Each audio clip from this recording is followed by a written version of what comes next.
नमस्ते, सलाम, सत श्री अकाल। तो चलिए देखते हैं कि आज वंदना जी अपनी रसोई में क्या बनाने वाली हैं। जी हाँ, आज वंदना जी बनाने जा रही हैं मार्केट में मिलने वाले मूसली की रेसिपी, जिसे मैं बिल्कुल सिंपल तरीके से इजी वे में और सुपर हेल्दी तरीके से मैं इस रेसिपी को बनाऊंगी।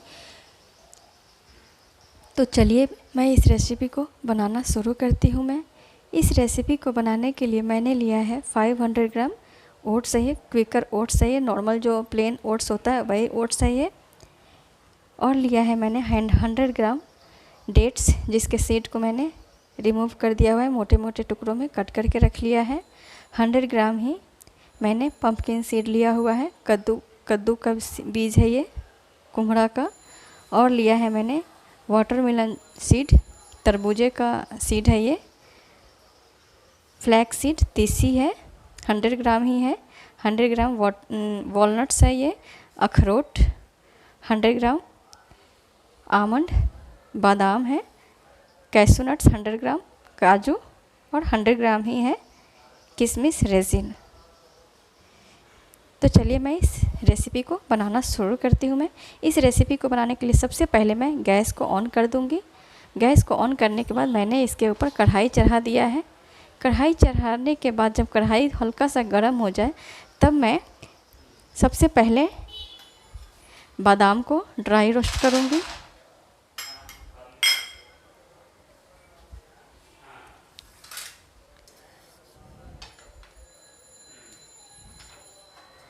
इसमें किसी तरह का कोई भी घी तेल कुछ नहीं जाएगा।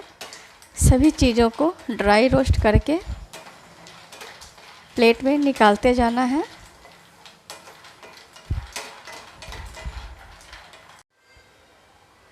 मैंने सभी ड्राई फ्रूट्स और सीड्स को ड्राई रोस्ट करके रेडी कर लिया है। मैंने पम्पकिन को भी ड्राई रोस्ट कर लिया है, वाटरमेलन के सीड को भी, फ्लैक्स सीड को, सभी को मैंने ड्राई रोस्ट करके रेडी कर लिया है। केवल मैंने डेट्स और रेजिन किशमिश को मैंने ड्राई रोस्ट अभी नहीं किया है। मैं बाद में इसको ड्राई रोस्ट करूँगी। सबसे पहले मैं इस ओट्स को मैं थोड़े थोड़े क्वांटिटी में, लगभग 500 ग्राम है तो 4-5 टाइम्स में ये ड्राई रोस्ट करूँगी। मैं इसको थोड़े थोड़े क्वांटिटी में करूँगी ताकि ये अच्छी तरीके से ड्राई रोस्ट हो। तो चलिए मैं ओट्स को ड्राई रोस्ट कर लेती हूँ। मैं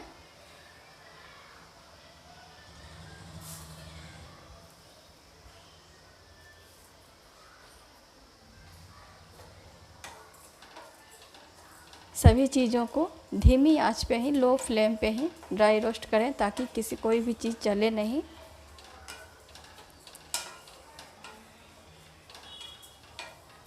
इसे कम से कम 2 से 3 मिनट लग जाएगा ड्राई रोस्ट करने में एक बार के ओट्स को। 2 से 3 मिनट ड्राई रोस्ट करने के बाद मैं इसे एक प्लेट में निकाल लूँगी। उसके बाद फिर और भी जो बचा हुआ है उसको भी मैं ड्राई रोस्ट कर लूँगी। तो चलिए मैं सभी ओट्स को ड्राई रोस्ट करने के बाद मैं आपसे मिलती हूँ। मैंने ओट्स भूनकर तैयार कर लिया हुआ है। लास्ट में मैं थोड़े से ओट्स जो बचे हुए थे उसको मैं भून रही हूँ। ये भी भूनकर लगभग रेडी हो चुका है।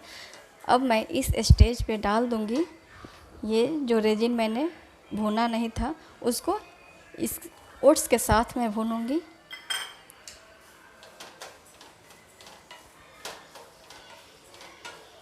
और साथ ही मैं डाल दूंगी इसमें डेट्स।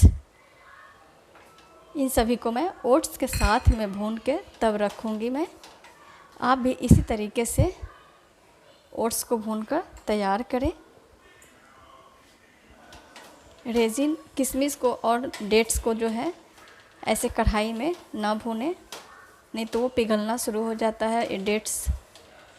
आप ओट्स के साथ ही रेजिन और डेट्स को भूनकर तैयार कर लें। इसे लगभग 1 मिनट तक लो फ्लेम पे मैं भून लूँगी।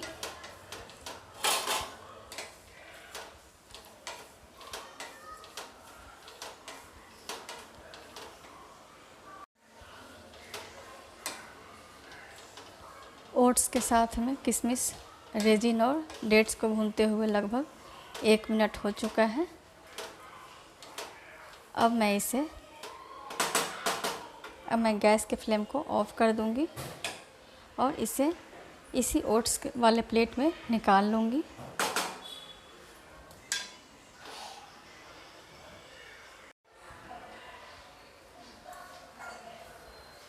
मैंने सभी ओट्स को भूनकर रेडी कर लिया है।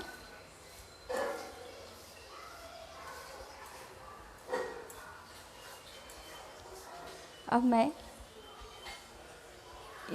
इस भुने हुए ओट्स में डाल दूंगी जितने भी मैंने सीड्स और ड्राई फ्रूट्स को भूनकर तैयार किया है, उन सभी को मैं डाल दूंगी मैं एक साथ।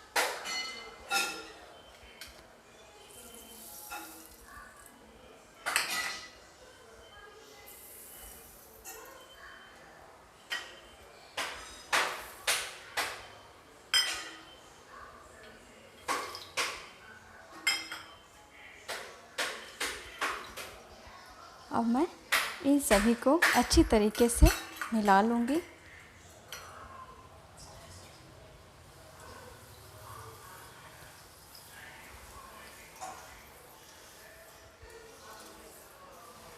ये ब्रेकफास्ट के लिए बहुत ही हेल्दी रेसिपी है। आप इसे एक बार बनाएं और किसी एयर टाइट कंटेनर में भर के आप महीनों खा सकते हैं। ये बिल्कुल ख़राब नहीं होता है और सुबह के ब्रेकफास्ट के लिए तो ये मोस्ट हेल्दी, बहुत ही ज़्यादा हेल्दी फूड है, ये रेसिपी है। तो प्लीज़ आप इस तरीके से इस मूसली की रेसिपी को घर पे ही बनाएं और अपने बच्चों को, अपने फैमिली को और खुद भी खाएं और हेल्दी रहें। आप प्लीज़ एक बार इस रेसिपी को बनाकर स्टोर कर लें और कम से कम 20 से 25 दिन तक खाएं। उसके बाद आप खुद भी पता चल जाएगा कि ये कितनी हेल्दी रेसिपी है। आप इससे सुबह के ब्रेकफास्ट में लेना शुरू कर दें। आपके अंदर किसी भी तरह की वीकनेस हो, किसी तरह की, वो समाप्त हो जाएगा और आपके अंदर कहीं ना कहीं स्ट्रॉन्गनेस आना शुरू हो जाएगा। आप अपने आप में ही स्ट्रॉन्ग महसूस करोगे। सुबह के ब्रेकफास्ट में रोटी, चावल, पोहा वगैरह को छोड़कर आप सुबह के ब्रेकफास्ट में इसे लिया करें। अब ये हल्का जब ठंडा हो जाए, बिल्कुल पूरी तरह से जब ठंडा हो जाएगा, फिर मैं इसे एक बड़े से स्टील के डब्बे में भर के मैं रख दूँगी। तो मैं इसे ठंडा होने के बाद मैं आपसे मिलती हूँ। अभी ये गरम है, गरम बिल्कुल भी ना डालें, नहीं तो वो पसीजना शुरू हो जाएगा। उसके अंदर थोड़ा सा सॉफ्टनेस आ जाएगा। डिब्बा के अंदर जब जाएगा तो भाप बनेगा, वाष्प बनेगा, जिसकी वजह से ये सॉगी हो जाएगा। इसलिए इसको जब डब्बा में डालें उससे पहले इसको बिल्कुल ठंडा होने दें। रूम टेम्परेचर पे आ जाइए, उसके बाद ही इसे डब्बा के अंदर स्टोर करें। तो चलिए मैं इसे ठंडा होने के बाद मैं आपसे मिलती हूँ। अब ये मूसली बिल्कुल ठंडी हो चुकी है। अब मैं इसे इस डब्बे के अंदर स्टोर करके रख दूँगी। आप भी इसी तरीके से बनाएं और स्टोर करके रखें और अपने ब्रेकफास्ट में या कभी भी हल्की फुल्की भूख हो उस समय आप इसे हल्का सा गुनगुना दूध के साथ ले सकते हैं। आप भी खाएं, अपने फैमिली को खिलाएं और अपने बच्चों को खिलाएं, क्योंकि ये बहुत ही ज़्यादा हेल्दी रेसिपी है। ये हमारे हेल्थ के लिए बहुत ही ज़्यादा लाभदायक है। आप अपने बच्चों को खिलाएं इस रेसिपी को। इस मूसली को दूध के साथ खाने से आपके बच्चे का दिमाग जो है विकसित होगा, क्योंकि पंपकिन सीड के अंदर ओमेगा 3 होता है। इसमें बहुत सारे ड्राई फ्रूट्स और नट्स हैं जो हमारे हेल्थ के लिए बहुत ही ज़्यादा लाभदायक हैं। आप इसे खाएंगे तो आपको खुद पता चलेगा कि ये कितनी ज़्यादा हेल्दी रेसिपी है। तो प्लीज़ आप इस रेसिपी को एक बार ज़रूर बनाकर खाएं। आपको अगर चीनी की रिक्वायरमेंट हो, आपको चीनी की ज़रूरत हो, तो आप दूध के साथ हल्का सा चीनी मिलाकर इस रेसिपी को, इस मूसली को उसके साथ मिलाएं और खाएं। वैसे इसमें स्वीटनेस के लिए मैंने डेट्स और रेजिन डाला हुआ है, तो चीनी की ज़रूरत नहीं है। लेकिन आपको अगर ज़रूरत हो तो आप डाल कर खा सकते हैं। तो अगर आपको मेरी ये रेसिपी अच्छी लगे तो प्लीज़ आप मेरे इस रेसिपी को एक लाइक करें, मेरे इस चैनल को सब्सक्राइब करें तथा बेल आइकन को भी प्रेस करें ताकि मेरी हर आने वाली एक नई और हेल्दी रेसिपी आप तक पहुंच सके। Thank you for watching.